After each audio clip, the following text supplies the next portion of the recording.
सद्गुरू वीरनाथ महाराज औसेकर. वीरनाथांना वयाच्या 8व्या वर्षापासूनच विठ्ठल भक्तीची गोडी निर्माण झाली. मल्लप्पा सावकार आणि शिवम्मा यांच्या पोटी जन्मलेले वीरनाथ महाराज वीरशैव संप्रदायातील हे कुटुंब. साहजिकच वीरशैव संप्रदायाप्रमाणे शिवभक्ती हा या कुटुंबाचा आचार. परंतु वीरनाथांच्या मनात मात्र शिवभक्तीसोबतच विठ्ठल भक्तीही जागृत झाली.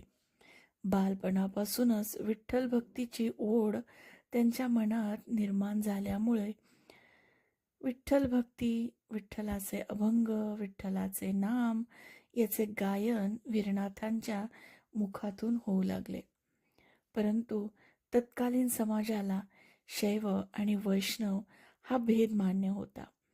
शिव आणि विष्णू एक नाहीत अशा प्रकारचं द्वैत तत्वज्ञान मानणारा तो समाज. परंतु वीरनाथ महाराज मात्र शिव आणि विष्णू एकच आहेत, हरिहर ऐक्य आहे या वृत्तीने शिव आणि विठ्ठल भक्तीत रमलेले.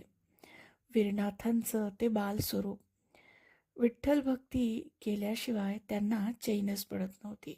परंतु समाजाकडून होणारा प्रतिकार आणि खुद्द मल्लप्पा सावकार म्हणजे पित्याकडून होणारा प्रतिकार वीरनाथ महाराजांना सहन करावा लागला. माता शिवम्मा यांची मात्र या सर्व परिस्थितीत कोंडी होत होती.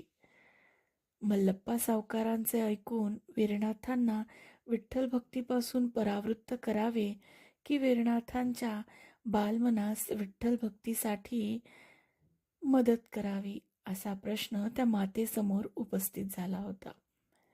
मल्लप्पा सावकारांनी मात्र समाजाचा प्रतिकार आणि त्यांचा स्वतःही विठ्ठल भक्तीला असलेला विरोध यामुळे वीरनाथांना विठ्ठल भक्तीपासून परावृत्त करण्याचा प्रयत्न केला. त्यांनी वीरनाथांना घराबाहेर काढले. यानंतर पुढील काही दिवस वीरनाथ महाराजांना उपवास म्हणजे अगदी अन्न पाणी काहीही न मिळता अशा प्रकारचं निश्चक्र असं काही दिवस वीरनाथांना राहावं लागलं. पुढे पित्याच्या मनी वीरनाथांविषयी एक दयाभाव उपजला, कारण वीरनाथांना भोजन द्यावे अशा प्रकारचा दृष्टांत मल्लप्पा सावकारांना झाला आणि यामुळं त्यांनी शिवम्मांना सांगितले की वीरनाथास तू दररोज एकच भाकरी देत जा. पतीच्या आज्ञेप्रमाणे शिवम्मा यांनी वीरनाथांना रोज फक्त एकच भाकरी देण्यास सुरुवात केली.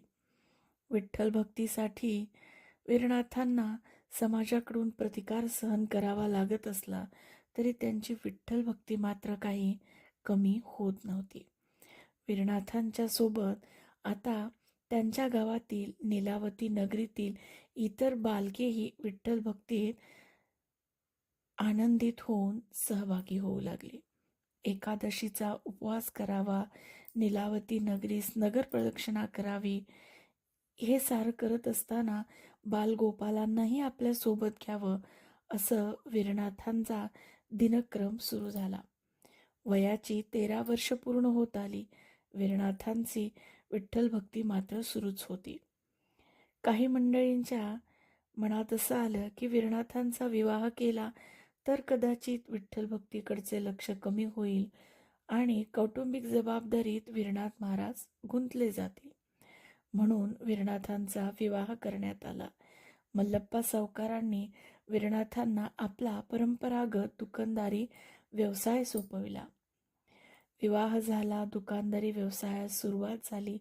परंतु वीरनाथांचं मन काही विठ्ठल भक्तीपासून परावृत्त झालं नाही. वय वाढेल तसं विठ्ठल भक्तीही वाढतच गेली.